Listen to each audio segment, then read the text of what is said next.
Faith Forward Media. This is Healthcare Musings. I'm Dr. Hashem Hasabala. Hey everybody, welcome to Healthcare Musings. Happy to have you with me.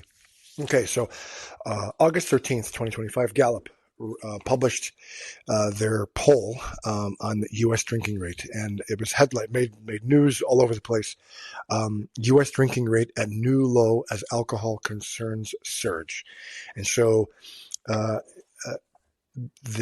just going to read the beginning. The percentage of U.S. Quote: the percentage of U.S. adults who say they consume alcohol has fallen to 54%, the lowest by 1 percentage point in Gallup's nearly 90-year trend. And it's very interesting. And so they go over the fact that 54% of people, that's still a majority, who say they consume alcohol. That's the lowest rate ever. From 1997 to 2023, at least 60% of Americans reported drinking alcohol. The figure fell to 62% in 2023, 58% in 2024, and now 54% in 2025. And so what was very interesting is that young adults were already less likely to report drinking alcohol, and that trend continues. I mean, in the past, there was always a feeling that "quote unquote" moderate drinking is good for you. There's benefits to moderate drinking. They had all these studies, and as we've started to look more into the research, that's been debunked. In fact, the American Cancer Society, if I'm not mistaken, says that if you don't drink, don't start. And if you do drink, cut down, because alcohol is a known carcinogen. Alcohol is a known carcinogen. And now more people, and so why is this trend there is because the majority of Americans say drinking in moderation, such as 1 or 2 drinks a day, is bad for one's health.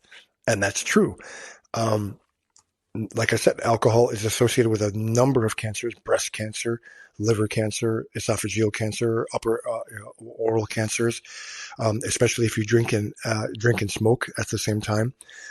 Alcohol is a known neurotoxin. It is a known hepatotoxin. It is a known cardiotoxin. I've seen people who are chronic alcohol abusers. They're in their 50s, but their brains look like they're in their 90s. It's like literally a shrunken brain.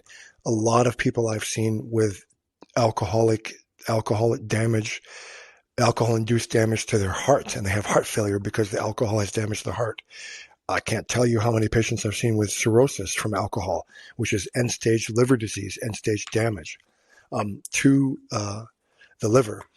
And so I think this, to me, should be celebrated.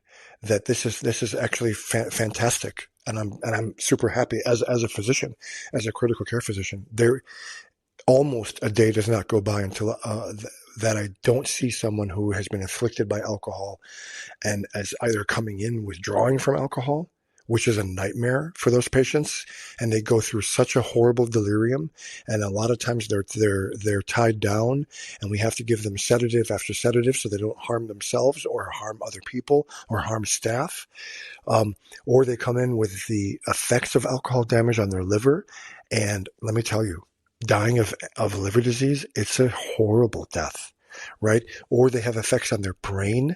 I mean, I took care of a young man who has now like end stage, almost like dementia, because of the alcohol abuse and the effect on the brain. I mean, it's just such a bad thing for you, and again, it causes cancer. There's no question about it.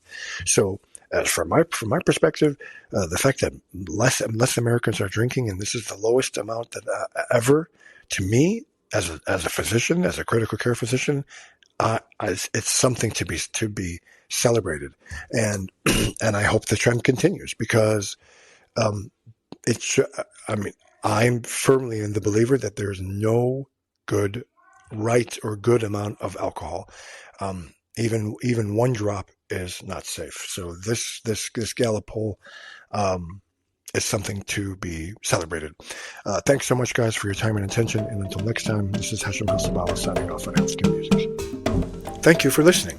Sign up at healthcaremusings.com to get every episode delivered directly to your email. And please don't forget to leave a 5-star review. Thank you so much.